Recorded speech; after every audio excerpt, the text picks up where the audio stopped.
अस्सलामुअलैकुम प्यारे बच्चों, आज हम आपको हज़रत यूसुफ़ अलैहिस्सलाम की कहानी सुनाएंगे।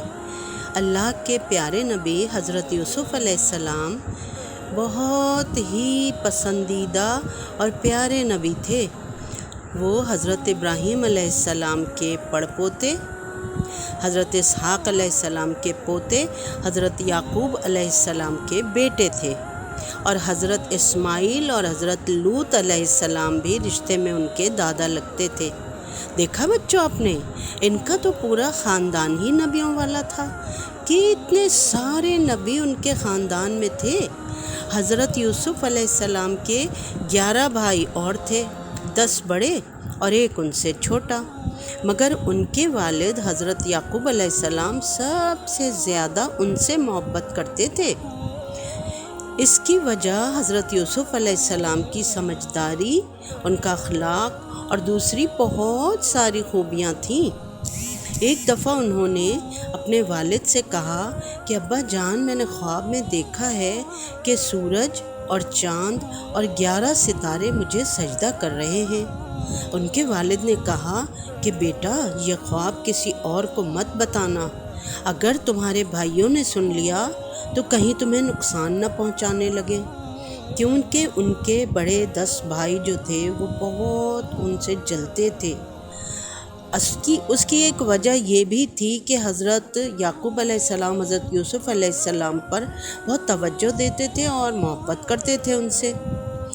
तो छोटे भाइयों ने ये भी कहा कि और हज़रत याकूब अलैहिस्सलाम ने ये भी कहा कि ज़रूर इसी तरह होगा जैसा कि तुमने देखा है।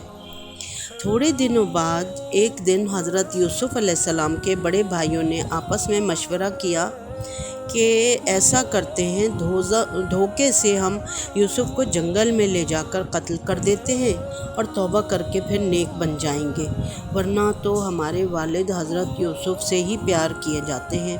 ऐसे में तो जब तक वो ज़िंदा रहेगा हमारे वालिद हमको नापसंद ही करते रहेंगे।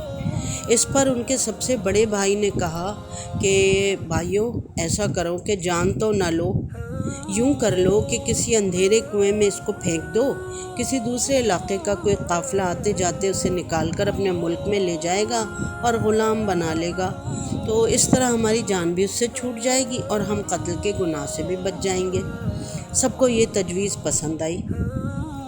इस मंसूबे पर अमल करने के लिए उन्होंने अपने वालिद को राज़ी करना शुरू कर दिया कि अब्बा जान, आप तो हमारे साथ यूसुफ़ को भेजते ही नहीं, हम जाते हैं जंगल में, वो भी हमारे साथ चला जाए, आप हम पर भरोसा क्यों नहीं करते हैं, उसको सैर के लिए जाने दें। हालांकि वो इजाज़त नहीं दे रहे थे और कह रहे थे कि ऐसा ना हो कि तुम गाफिल हो जाओ और कोई भेड़िया उसे ना खा जाए। लेकिन उन्होंने खूब कसमें खाकर वादा किया कि नहीं, हम तो इतने सारे हैं, इतने बड़े और ताकतवर हैं, और हमारे होते में कैसे भेड़िया ले जा सकता है, ये तो हमारे लिए बहुत ही शर्म की बात होगी। हम यूसुफ़ को बिल्कुल हिफाजत से घर लेकर आएंगे। हज़रत याकूब अलैहिस्सलाम ने मजबूरन उनको इजाज़त दे दी, हालांकि दिल से वो इस बात पर राज़ी नहीं थे। अब झूठे और वादा खिलाफ भाइयों ने अपने मंसूबे के मुताबिक यूसुफ़ अलैहिस्सलाम को कमीज़ उतारकर एक कुएं में धक्का दे दिया और उनकी कमीज़ पर एक बकरी का खून लगाकर रोते पीटते घर वापस आ गए और वालिद से कह दिया कि यूसुफ़ को तो भेड़िए ने खा लिया। हज़रत याकूब अलैहिस्सलाम ने उनका कपड़ा सही सलामत देखकर कहा कि बड़ा होशियार भेड़िया था, यूसुफ़ को तो चीर फाड़ कर खा लिया, मगर कपड़े को बिल्कुल नुकसान नहीं पहुंचने दिया। इसका मतलब ये था कि लड़कों, तुम्हारा झूठ मुझे पता चल गया है। वो लड़के तो बहुत शर्मिंदा हुए, लेकिन अब क्या हो सकता था। हज़रत याकूब अलैहिस्सलाम अल्लाह के भरोसे पर अपना गम दिल में लेकर बैठ गए और रोने लगे और कहने लगे, बस मेरा अल्लाह ही पर भरोसा है, अल्लाह ही कोई राह निकालेगा। क्योंकि हज़रत याकूब अलैहिस्सलाम बहुत हिम्मत, हौसले और सब्र वाले नबी थे और वो जानते थे कि जिस तरह हज़रत यूसुफ़ अलैहिस्सलाम ने ख्वाब में देखा है, अल्लाह ताला एक दिन ज़रूर उनको लाकर उनसे वापस मिला देगा। اور دوسری طرف جب بھائیوں نے کنویں میں پھینکا حضرت یوسف علیہ السلام کو، تو اللہ تعالیٰ نے ایک فرشتہ بھیجا کہ وہ ان کو زور سے گرنے کے بجائے سنبھال لے، اور یہ بھی کہلوایا حضرت یوسف کے پاس کہ ایک وقت آئے گا کہ جب تم اپنے بھائیوں کو ان کی آج کی حرکت یاد دلاؤ گے۔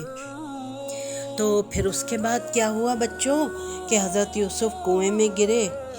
پھر آگے جو کچھ ہوا وہ ہم آپ کو اگلی کہانی میں بتائیں گے۔ آپ ہمارا چینل سبسکرائب کر لیجئے اور نوٹیفیکیشن آن کر لیجئے تاکہ دوسری کہانی جیسے ہی آئے وہ فوراً آپ کو مل جائے۔ ٹھیک ہے، تو اب ہم ملتے ہیں انشاءاللہ تعالیٰ اگلی کہانی کے ساتھ۔ اللہ حافظ۔